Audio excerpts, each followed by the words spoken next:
was a very emotional day. Everybody knew that we wouldn't be back for a while, but we were hoping we'd be back within a month. So our teachers, they worked around the clock to create the materials that the kids took home with them. The Waldorf curriculum is highly hands-on and participatory, and in a typical year we wouldn't be using technology in the classrooms at all, perhaps in the middle school, but not before then. I, of course, have never thought in my entire life as a teacher that I would find myself in this situation where I'm teaching the children on a computer and that I don't get to see any of them in person. It is not our preference, but it is the way we can keep ourselves healthy and keep the interaction living. Technology is actually a tool we choose to use for that purpose. So we can be proud of our use of technology rather than being feel bad about using technology. But how we use it is really important. The first thing we did over the summer was to apply for emergency childcare. Stricter hygiene really was what that was about, as well as smaller groups, 10 students to one teacher. Nobody expected emergency childcare to last this long. So suddenly there was a scramble of how do we fit that into the school year. So we've been able to open 4 cohorts of the early childhood and 2 of the grades. And they're all in the building now. We've got 60 families in, and they're very happy. The early childhood is outdoors as much as they possibly can be.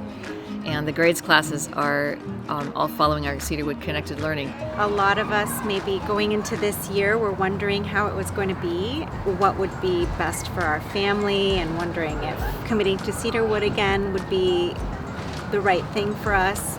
And we decided that yes, that we were looking at the bigger picture, not just this year, but what the year after that or the year after that looked like. So the broader arc of it. To know that, we will have these same teachers and these same peers next year and the year after and the year after. It means that, these relationships really are lifelong and they're really carrying us through this challenging time. I think the magic is what's happening across the screen, because I think the teachers are all working very hard to make sure that they are engaging the children and really establishing a connection, because it's that human-to-human connection, even more than what's prescribed in the curriculum. That is really what Waldorf's all about. It's fostering a love between the teacher and the child that then translates into a lifelong love of learning. We come together in the morning as an entire class to briefly check in. We keep the rhythms of what is so beautiful about Waldorf education, having the daily verses, starting off with a candle that we light so we can find our centeredness and have gratitude for ourselves and each other. And then we begin the day just like we would in the classroom, where we head off into some movement exercises. And so the students are broken up into 2 cohorts for the rest of their class time. And that gives us the opportunity that we get to provide a little bit more one-on-one.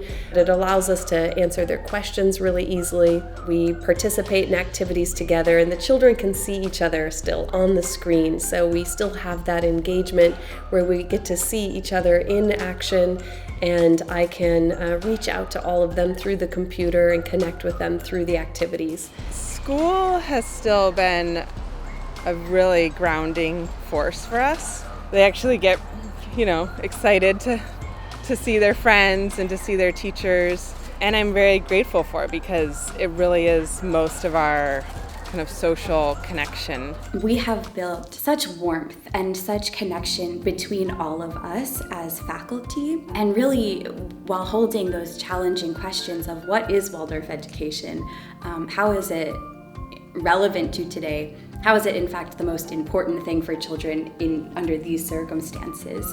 And in looking at those questions together, we've really created a beacon of warmth, and you can see it in the ways that the children are interacting with each other and the ways that this school is a safe place for them to be. Usually I wake up 7:15 and I get ready, eat, and then we go outside for a little bit of movement. And I'll always be checking my watch to see when I can start, because it's always fun to see everyone, even if it is on Zoom. As long as teachers are there and they know teacher and teacher knows them, and that human relationship really able to overcome that screen in between, it's just beautiful. They're just moving and learning and interacting and thinking through, listening to the story, and relax and play and dance. They're just amazing. They're out of their chairs a lot. They're moving around, they're doing, dance and eurythmy and imaginative games. It's not just like staring at a screen with a blank gaze. They really are totally involved in what's happening. And the teachers are just doing an amazing job of still, creating that physical experience as much as possible. We were concerned that with less number of classes and all this splitting up of cohorts, the material wouldn't be covered as it should be for 6th grade, for example. But they are really on track, and they are able to do their work just almost like the regular school. We really are able to engage with the students in a very similar way that we would have in the classroom. And the students are interacting really incredibly well with this format. I find all of the students are participating, they're raising their hand, they're sharing their ideas. I think that the heart and the core of things are still very much there. So classes are on Zoom for him, but he's still connecting with his peers, and he's excited about his teachers and his curriculum. He's excited about learning, and I feel like that's really what matters.